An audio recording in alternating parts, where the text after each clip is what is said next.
Watched Le Mans on TV, it was a dream for me to drive there, and people used to laugh at me. But I got there, and to be driving now, when I'm definitely in a senior role and transition to bronze driver status, to still be able to go out there, it gives me a lot of joy.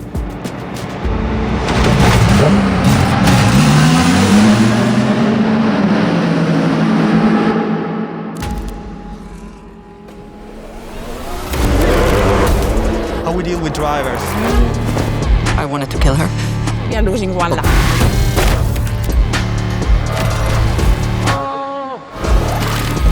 Man, he wants to dominate. We could have done better.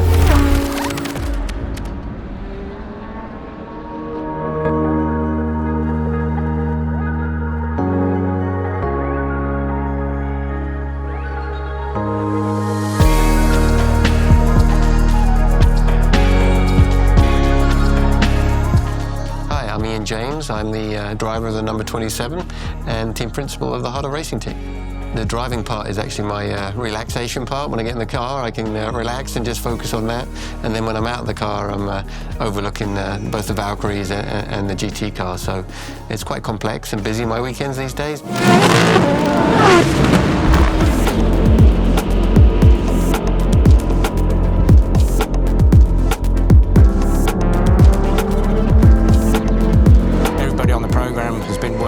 Extremely hard for this moment to come here. The World Endurance Championship is now a globally recognised fantastic championship, allowing brands to compete on the world stage, and it pivots around this central piece of Le Mans. So we love the Endurance Championship, we love all the races, but Le Mans is super special to all of us, and to arrive here to represent Aston Martin is a super special moment for everybody in the programme.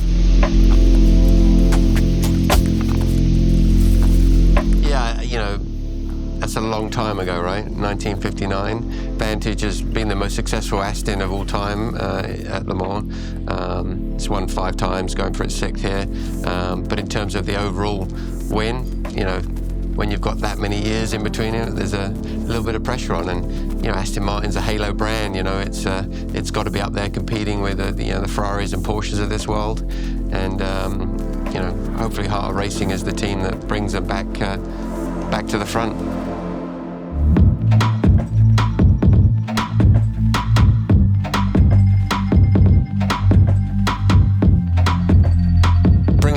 Valkyrie to Le Mans for the first time. Obviously, you know, people knew it was coming, and it had already done a few races previously in WEC.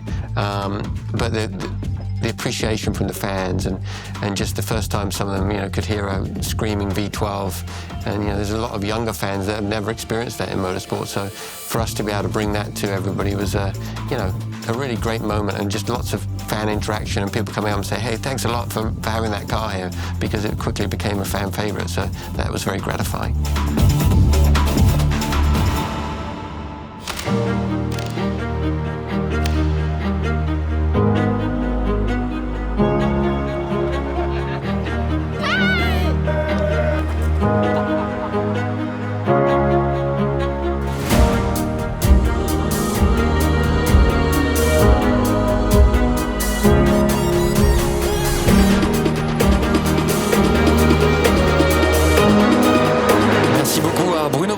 En direct de la pit lane et début du tour de formation. Les concurrents vont s'élancer pour ce tour de formation tant attendu, où vous soyez autour du circuit. Bienvenue aux 24 heures du Mans. Il va falloir faire du bruit évidemment. Nous avons hâte de vous retrouver ici pour vous commenter cette édition 2025 des...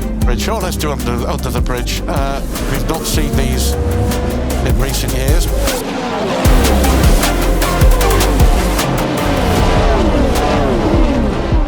DNA of Aston Martin is racing. Aston Martin started at Aston Hill climbing. That's where the name comes from, that's where the brand comes from. So from the very first day of Aston Martin, it was competition. So it's really important to Aston Martin to stay in competition. They've not been happy with that car pretty much the whole race. He is the one platinum driver that is not clearing the non-professional drivers at the moment. 33 secondes donc d'arrêt et on suspecte probablement, on va aller vérifier, mais une crevaison lente je pense du côté d'Aston. Oui, vous confirmez simplement la crevaison lente, on avait bien deviné, on avait simplement remis du carburant, changé les pneumatiques pour un réticule.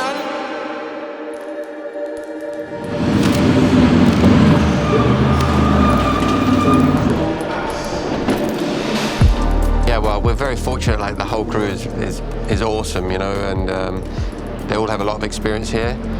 And the heart of racing, you know, started 5 years ago in this form, and we had one car in America racing, and literally we had like 6 people working there. Now when I look down and there's like over 100 people working on any given weekend. If you look through our garages, there's people that have won this race numerous times. Our performance engineer has won in Formula One, 8 or 9 world championships, on his credentials. So I think the level of personnel is very impressive. The team operating here, they're a great team. They work very well together. They all work and integrate. They all know what their own roles are, but they also, when need to, they all help each other and move off roles. So I'd say the spirit within the team is exceptionally good, but we've come 2 years later than the rest. So we're still on a steeper learning curve, should we say, than the competition. So we will gain on that experience, and the expectation is that this weekend, coming years, coming Le Mans weekends, is to increase our competitiveness. And of course, ultimately we come to race to win. So over the period of the program, this is the ambition. I can definitely see things from both sides. Sometimes it's a bit one-sided. You have the team and the engineering team, and they have a certain vision, and then the drivers have a different viewpoint. But now I still drive a little bit. I can also put the driver's perspective, and I can take that into account when making decisions.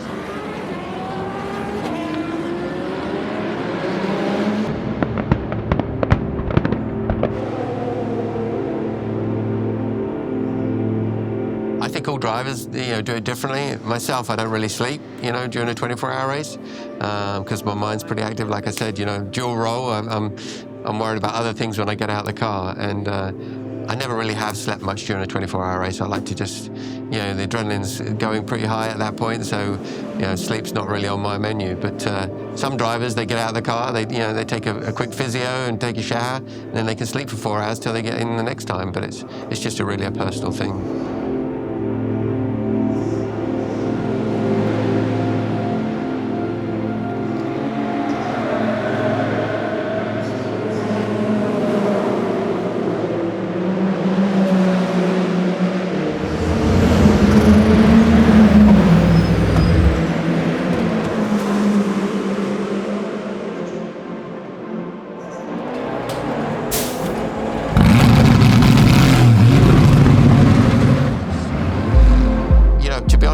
Driving at night is my favorite moment.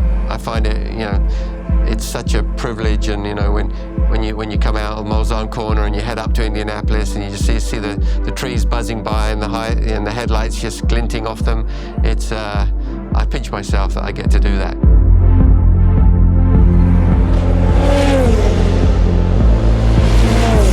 It's surprisingly tranquil when you're out there at night.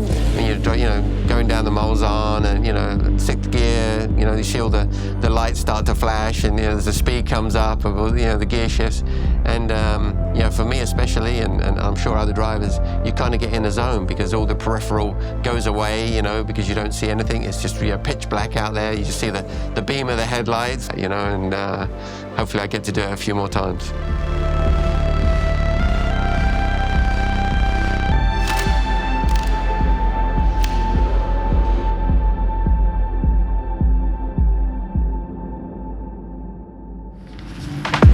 This point, it's like you know where you are.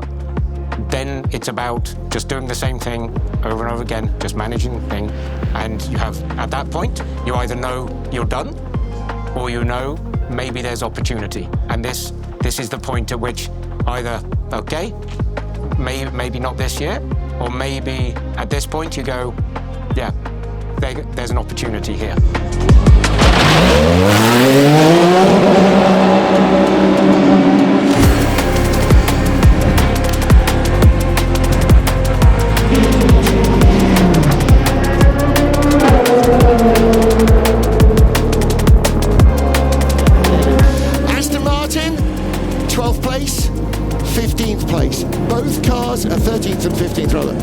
cars at the line.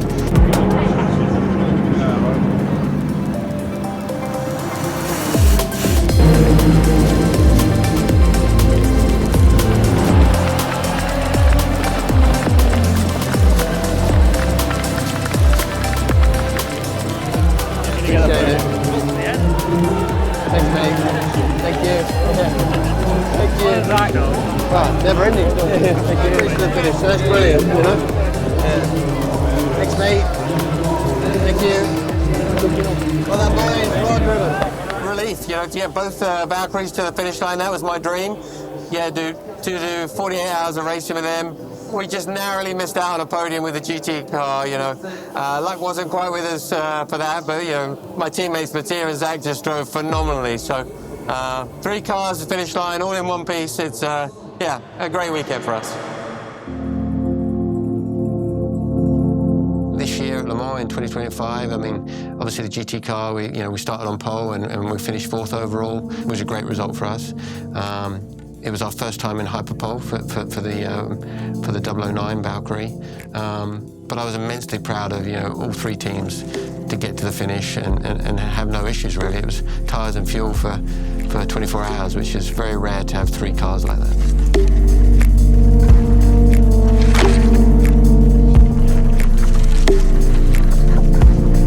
I've achieved all my goals, you know. I just wanted to race, you know, when I was younger, and just to race one more year would be great. And that was when I was, you know, in my early 20s. And now I'm here, you know, 51, and I'm still racing. Every day I am on the track, it's a blessing for me.